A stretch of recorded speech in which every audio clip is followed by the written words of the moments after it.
Unakumbuka hadithi ya Esta, mwanamke yatima aliyekuwa shujaa. Esta aliokoa Wayahudi wote kutoka mauaji ya kimbari kwa hekima na mkakati.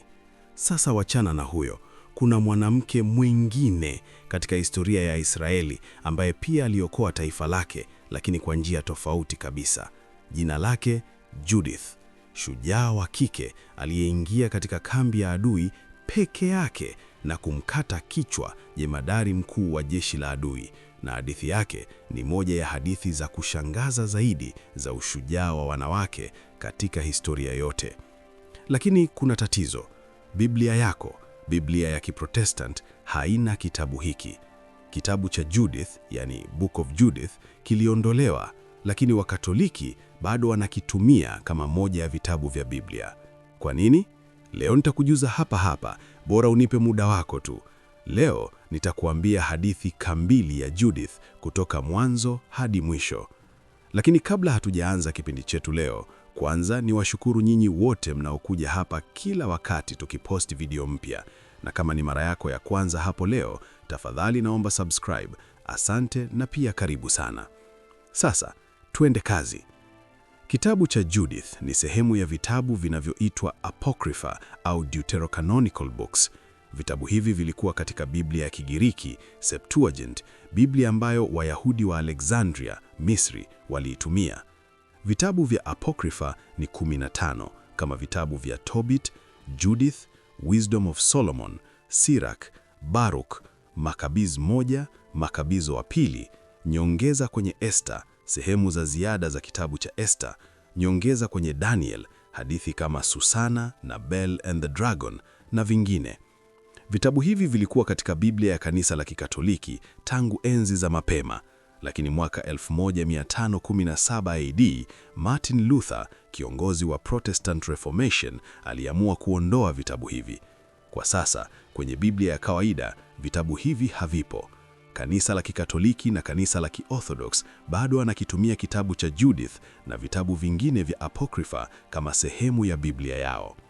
Hadithi ya Judith inaanza na hatari kubwa kwa Israeli.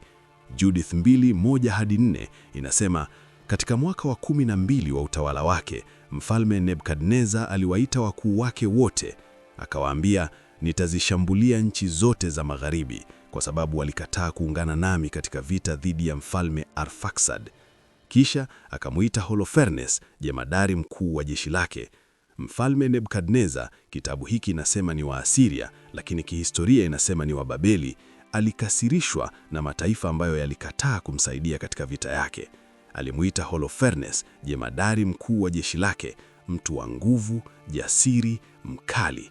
Kisha Nebukadneza akamwambia Holofernes, toka hapa, chukua jeshi kubwa, ushambulie nchi zote za magharibi, waangamize wote wasionitii, uchome ardhi yao, fanya kama nilivyoamuru.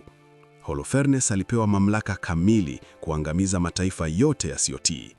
Holofernes akatoka pamoja na jeshi kubwa, askari wa miguu 120,000, wapanda farasi 12,000. Alipitia nchi nyingi, akachoma miji, akaharibu mahekalu, watu walimuogopa sana. Alichoma miji, akaharibu mahekalu, akaua watu. Jeshi lake lilikuwa kubwa, askari 120,000, jeshi ambalo haliwezi kushindwa. Wakati Wayahudi wa Yerusalemu walisikia kwamba Holofernes anakuja, waliogopa sana. Wayahudi walijua kwamba jeshi hili litawaangamiza. Walifanya kama wanavyofanya Wayahudi wakati wa hatari. Walivaa nguo za magunia, wakajipaka majivu na kufunga, kuomba Mungu. Kuna mji mmoja ulikuwa muhimu sana kwa Israeli. Jina lake ni Bethulia. Bethulia ulikuwa mji wa milimani, ulikuwa na nafasi ya kimkakati. Ukizunguka Bethulia, unaweza kushambulia Yerusalemu. Holofernes alijua hili, kwa hivyo aliuzunguka mji huo. Holofernes akaamuru jeshi lake kuzunguka mji wa Bethulia. Watu wa Bethulia walimuona jemadari na jeshi lake, walishikwa na hofu kubwa. Kisha Holofernes akapiga kambi karibu na chemchemi ya maji. Holofernes alifanya mkakati mzuri. Badala ya kushambulia mji moja kwa moja, alizuia maji yao. Chemchemi, yani chanzo cha maji, ilikuwa nje ya mji. Holofernes aliweka askari kulinda chemchemi ili watu wa Bethulia wasiende kuchota maji. Msikilizaji wangu, huyu jamaa anajua mbinu za vita sana. Baada ya siku 34, maji yaliisha kabisa. Watoto wao walipoteza nguvu, wanawake na vijana walianguka katika barabara. Nguvu za watu zilikuwa zimeisha. Watu walikuwa wanakufa kwa kiu, mji ulikuwa karibu kuanguka. Kuona hili, watu wa Bethulia walienda kwa Uzia, kiongozi wao, na kumlalamikia. Watu wakamzunguka Uzia na wakuu wa mji, wakasema kwa sauti kubwa, Mungu atuhukumu wewe na sisi, kwa maana sasa hatuna msaada. Mungu ametutoa mikononi mwake. Sasa waite Holofernes, tujisalimishe kwao. Ni bora kuwa watumwa wao kuliko kufa kwa kiu. Uzia, kiongozi, alijua kwamba watu walikuwa na haki, lakini pia alijua kwamba kujisalimisha ni kuasi Mungu. Uzia akawaambia, vumilieni ndugu zangu, ndani ya siku 5, kama msaada hautakuja ndani ya siku hizo, nitafanya kama mlivyosema. Uzia alimaanisha tusubiri siku 5. Kama Mungu hatutusaidia, tutajisalimisha. Ndani ya mji huo wa Bethulia kulikuwa na mwanamke ambaye alikuwa amesikia yote yaliyokuwa yakitokea. Jina lake ni Judith, mwanjane mwenye imani. Judith alikuwa binti wa Merari. Mume wake Manase alikufa tangu alipokufa katika siku za mavuno ya ngano. Judith alibaki manjane kwa miaka 3.5. Alikuwa mwanamke mzuri sana, mwenye busara. Hakuna mtu aliyeweza kusema neno baya juu yake, kwa maana alimuoga Mungu sana. Judith, tangu mume wake kufariki, alikuwa amevaa nguo za maombolezo, akifunga, akiomba, akiishi maisha ya utakatifu. Msikilizaji wangu, ukisikia true love, ndiyo hii sasa. Judith alisikia kwamba Uzia alitoa ahadi ya kujisalimisha kama Mungu hatawasaidia ndani ya siku 5. Judith alikasirika. Judith akawatuma watumishi wake kumuita Uzia na wazee wa mji. Walipofika, Judith akawaambia, sikilizeni viongozi wa watu wa Bethulia. Neno mlilolisema kwa watu si sahihi. Mmemweka Mungu katika masharti. Mmesema kama hatatusaidia kwa siku 5 tutajisalimisha. Ninyi ni nani kuweka muda kwa Mungu? Msimjaribu Bwana Mungu wetu. Judith alisema kwa Uzia na viongozi, ninyi ni nani kuweka masharti kwa Mungu? Ninyi mmesema Mungu ana siku 5 tu za kuwasaidia. Mungu si mtumwa wenu hadi mpangie muda. Judith alionyesha imani na pia ujasiri kwamba viongozi walikuwa wanakosea. Judith anaomba ruhusa. Niacheni nifanye kitu. Uzia na wazee walishtuka. Mjane huyu aliyekuwa kimya kwa miaka 3.5 sasa anasema neno kwa nguvu. Judith akasema, sasa nisikilizeni. Ninyi simameni lango la mji usiku huu, nami nitatoka pamoja na mtumishi wangu wa kike. Kabla ya siku mlizoweka, Bwana atawaokoa Israeli kwa mkono wangu. Lakini msiulize nitakachofanya, kwa maana sitawaambia mpaka nitakapomaliza yale niliyokusudia. Msikilizaji wangu, Judith alijua kabisa kuwa imani bila matendo ni kumjaribu Mungu. Uzia na wazee walishangaa, lakini Judith alikuwa na imani.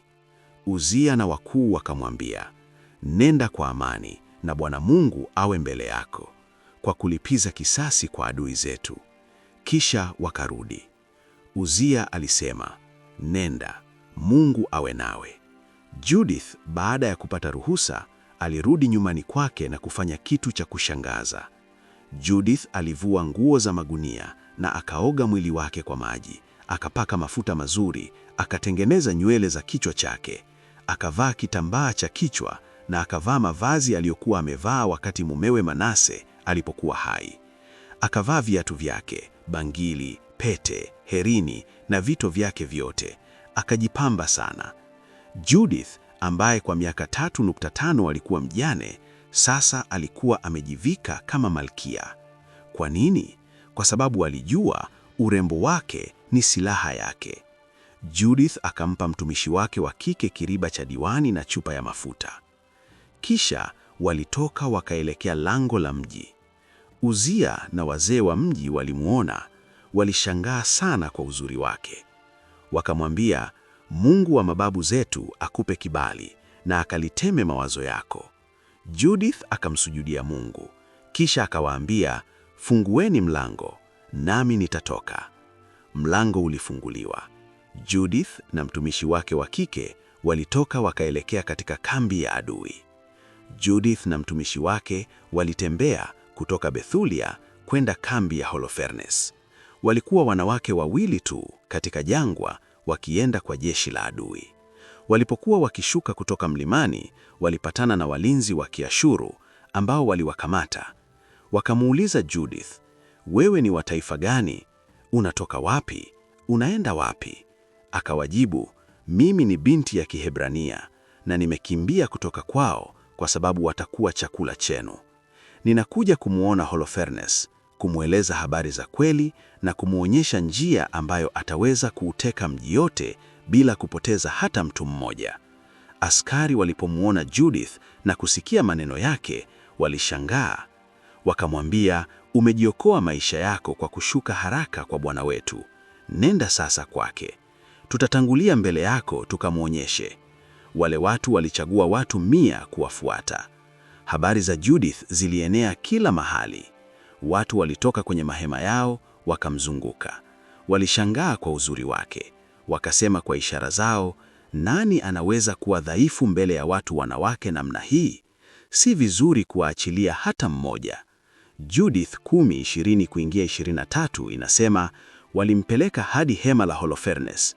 Holofernes alikuwa amelala kitandani chini ya chandarua lililofumwa kwa dhahabu, zambarau na mawe ya thamani. Walipomwambia kuhusu Judith, alitoka mbele ya hema akiwa na taa za fedha zinazobeba moto mbele yake. Judith alipokuja mbele ya Holofernes na watumishi wake, wote walishangaa kwa uzuri wa foso yake. Holofernes, jemadari mkuu, aliambiwa kwamba mwanamke mrembo amekuja, anataka kuona.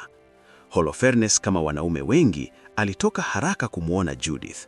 Alimuona Judith na kushangaa sana kwa urembo wake bila kujua kuwa urembo huu utamwangamiza. Holofernes akamwambia, jiupe moyo mwanamke, usiogope moyoni mwako, maana mimi sijawahi kumdhuru mtu aliyechagua kumtumikia Nebukadneza. Sasa niambie, kwa nini umekimbia kutoka kwao na kuja kwetu? Judith akajibu, mimi ni mtumishi wa Mungu wa mbinguni. Ninakuja kumweleza Holofernes jambo. Mungu atanipeleka kutimiza jambo pamoja nawe, hata Nebukadneza atasikia katika dunia yote. Mungu amenituma kufanya mambo ambayo watu watashangaa watakaposikia. Holofernes, ambaye alikuwa mwenye kiburi, alipenda kusikia haya. Mwanamke mrembo anasema, nitakusaidia kushinda. Holofernes aliamini haraka. Holofernes aliamuru wamletee chakula na diwani. Lakini Judith akasema, sitakula chakula chenu, maana nitakuwa na hatia. Nitakula chakula nilichokuja nacho. Kwa siku 3, Judith alikuwa akitoka usiku kwenda kwenye bonde. Akaoga kwenye chemchemi. Akarudi kambini. Siku ya 4, Holofernes alifanya karamu kwa watumishi wake. Lakini pia alikuwa anachunguza kambi. Wapi watu walilala, wapi silaha zilihifadhiwa, wapi njia za kutoroka. Alikuwa anaandaa kazi yake. Siku ya 4, Holofernes alifanya karamu kwa watumishi wake tu.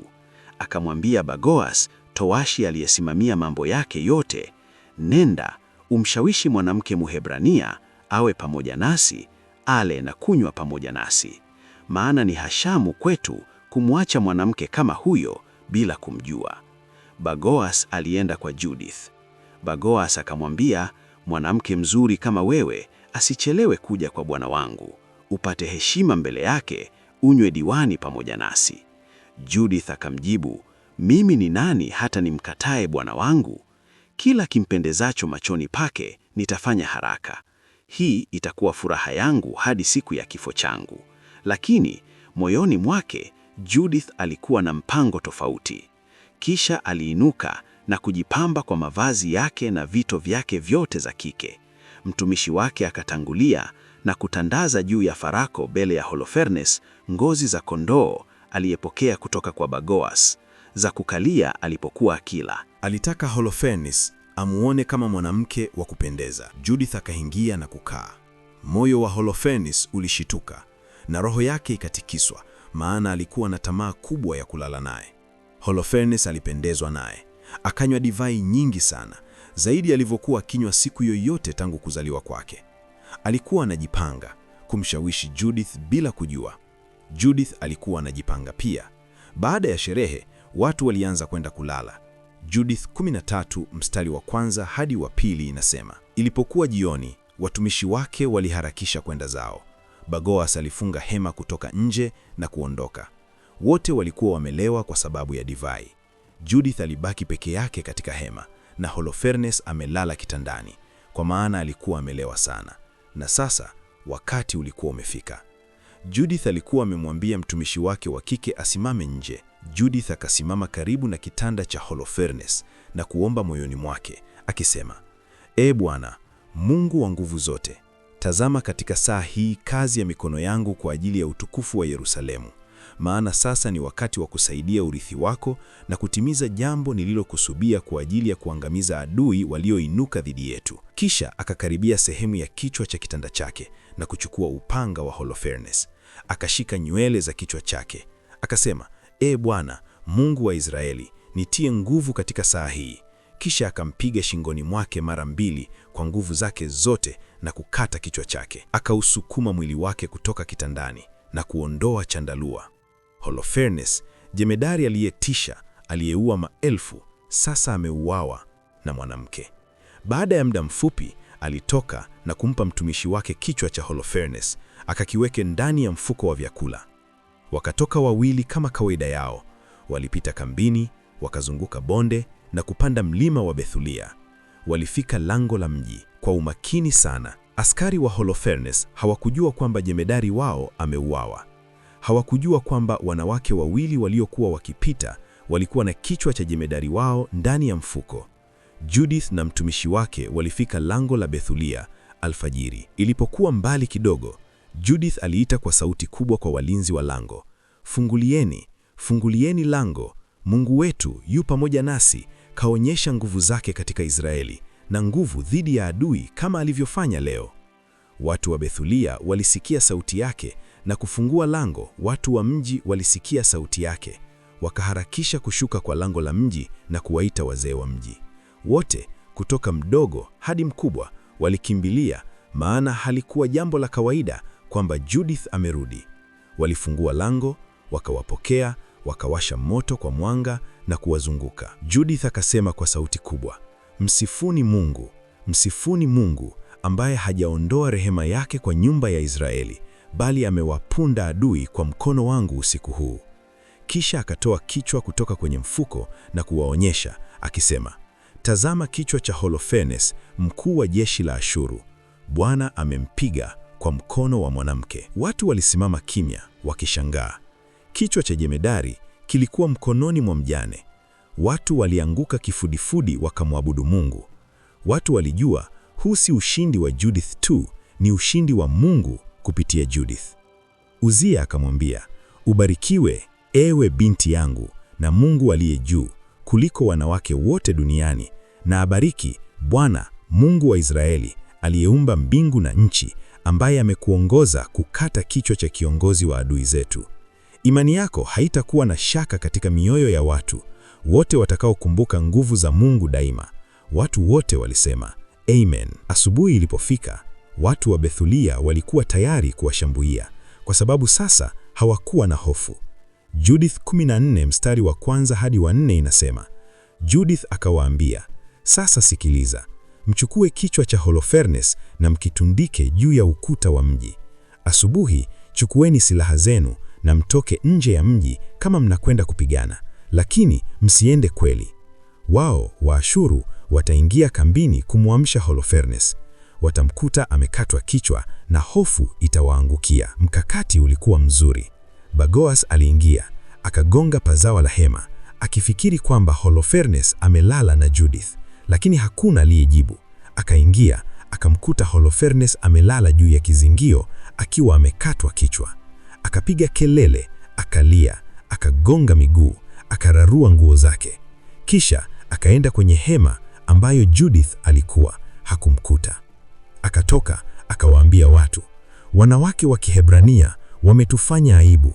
Mwanamke wa Kihebrania mmoja ametufanya aibu katika nyumba ya mfalme Nebukadneza. Maana tazama, Holofemes amelala chini akiwa amekatwa kichwa. Kisha akatoka na kumwambia kila mtu. Wakati jeshi lote liliposikia kwamba kichwa cha Holofemes kimekatwa, akili na ujasiri uliwaondoka na wakatetemeka kwa hofu kubwa.